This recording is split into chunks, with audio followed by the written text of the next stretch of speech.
Adam Bandt, welcome to 7:30. Hi Sarah, thanks for having me on. This is a very big moment, in particular after the successes at the last election. It's tempting to blame the major parties for ganging up on you, but how much of the blame for losing do you take on yourself? Obviously not the outcome that I wanted, and we'll do a review and see what lessons there are that we can learn. But look, it is the case that in these lower house seats, for the Greens to win and hold it, we have to overcome the combined might of Labor and Liberal working together, and in this case, in Melbourne, one nation as well. And it's an Everest to climb, and we've climbed it a few times, but this time we didn't quite get there. And as I say, others over the period will work out what lessons that we can learn from this. But we have, over the last, this election and the election before, under my leadership, the election before we got the highest ever vote that we've had. We're now in sole balance of power in the Senate, and I think that the Greens in a position now in the coming Parliament to, I think, push the government now to start to act on some of the crises that were really, I guess, elevated during the election campaign. In your seat in Melbourne, however, the primary vote is down. More people in Melbourne wanted their preferences to go to Labor. What of your policies do you think drove that? Yeah, look, I think there were three things that probably affected us in Melbourne. One is there was a change to the boundaries, and a lot of the Green, there were areas in the north where a lot of people voted Greens that were taken out of the electorate, and we gained some great areas in the south of the river, but didn't really have a lot of time to build the kind of deep connection that we had with others. The second thing, I think, probably, yes, there was a dip in the primary vote, and certainly I spent a bit of time on the booths, and the main feedback that I was getting is people coming up saying, well, look, I wanted to keep Dutton out, and so this time I voted Labor. And I think during the course of the campaign, I think we saw over those 5 weeks, I think we saw with Dutton being aligned so closely with Trump, I think Labor ran quite a good campaign about wanting to make sure that Dutton-Trump politics was kept out of Australia. We did as well, but I think certainly the feedback I got was people telling us that they, even though they've been regular Greens voters, they actually shifted this time. But the third thing I think in Melbourne, as I say, is preferences. It is the case that now, even though we got the highest vote, it'll be one nation and Liberal preferences that do get Labor over the line. Now, in Queensland, of course, you've had losses there as well, and you're down in the seats where you needed to be competitive. So let's talk about the impact of your own policies rather than other people's policies. How damaging was Max Chandler-Mather's embrace of the CFMEU?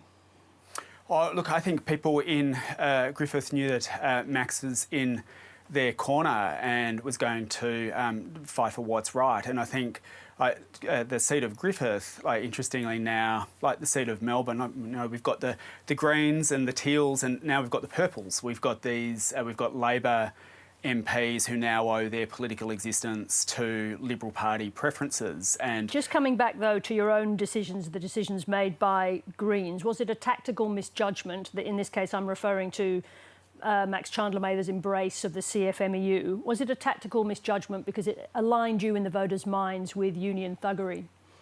Oh, well, look, there'll be others who, I'll leave others to make the decisions about the analysis and the reasons why. But I mean, I do, repeat the point that the things that we were campaigning on, including in Griffith, where Max, gave up a portion of his salary to ensure that there were free meals for school children and so on, the things that we were campaigning on, the housing crisis, the climate crisis, the growing inequality crisis in Australia. These crises are only going to get worse, and we did manage to, and Max, for example, managed to get renters on the agenda this election in a way they haven't been before, and first home buyers as well. But I do think that the issues that we were talking about, the fact that we've now, as I spoke to you about on your program before, the fact that we've now got generations who are saying they're priced out of ever owning a home, and there's some big changes that we need to start talking about in Australia. I think they were the right things to put on the table. And yet here you are in a position where you, the leader, has lost his seat and the party has gone backwards. So looking at the reasons again for that, on housing, were you targeting too narrow a base? Do you regret blocking Labor on housing and on the establishment of an environmental protection agency in the last term of Parliament? Well, I mean, just take those two issues. Labor's legislation got passed, and because of our pressure, we got an extra $3.5 billion for public and community housing. Like, the government wasn't going to spend any money on public housing in the last term of Parliament, and we managed to get some money going out the door. And on the environment laws, like, I think, and there's a bit of rewriting of history going on from Labor there, because you'll also remember that it was the WA Labor Premier Roger Cook was proudly boasting in the national newspapers that he managed to kill the deal and stop any negotiations that were happening. I think the issue is, the question is around whether or not you delayed for too long. So on the government's housing policies last year, there was a very long delay, and you were held responsible for holding up those policies. Did you push too hard for too long? Look, we got the government to the point where they started modelling changes on negative gearing and capital gains tax in a way that we said, look, these are the real issues affecting us. And we are really worried that we're becoming a society where young people, even if you do all the right things and all the things that are asked of you, it becomes impossible to afford the basics. And I think that is something that wasn't on the political agenda before, and now it is. And I think, like, in this next Parliament, where the Greens are in sole balance of power in the Senate on the projections, and the government's now got a big majority, I think some of these things that I think probably some even in the government know have to be looked at. We have to tackle some of these big issues. Bringing it back to the Greens, do you accept responsibility for the nature of your policies, but also the way you presented your policies in that last Parliament? Let me ask you a specific question about that. You said that Peter Dutton and Anthony Albanese were guilty of genocide in Gaza. Was that too divisive? I didn't say that, and like, we were really clear about saying we were pushing for peace, and we oppose the invasion, and still do, and think that the only way that Palestinians and Israelis are going to have a just and lasting peace is by ending the invasion and by ending the occupation. But look, on the whole, of course, as the leader of the party, I put forward I take primary responsibility. Of course, that's my role as leader. But again, coming back to that point about our vote, I think what happened this election was that there was now close to 13% of people voting Greens, millions of people voting Greens, and some people didn't in the House because they wanted to keep out Peter Dutton. Who should lead the party going forward? Look, I think any of those members of our party room are capable of doing it. I'm not going to be one who now offers unsolicited advice from the sidelines. I think one of the things about the Greens that isn't always necessarily recognised is that they're all effectively front benchers. They're all shadow front benchers in there. And in one of the things about being, I guess, a smaller party is that the people who are there have to take on responsibility for holding the government to account on so many areas, and they're all just incredibly capable people, and I'm going to leave that up to them. Any personal regrets for you?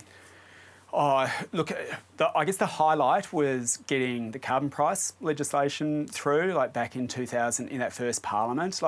We actually did something. We worked with the government. We actually got something that actually started bringing down pollution in this country. And as someone who, the reason I got into this is I quit my job and started running in elections because of the climate crisis, and I wanted to see action on it. So it felt incredibly good. It was really difficult to see that then torn down. I think probably a regret is this time I do wish that we managed to get the government a bit further on climate. The pollution's not coming down in the way that it needs to, and I genuinely worry about what the future will hold for my kids, and I think other people share the same view. And so I do wish we'd been able to get the government to the point of not opening new coal and gas mines, but I think these crises, like the climate crisis, the housing crisis, the inequality crisis, I think they're only going to get worse unless government acts.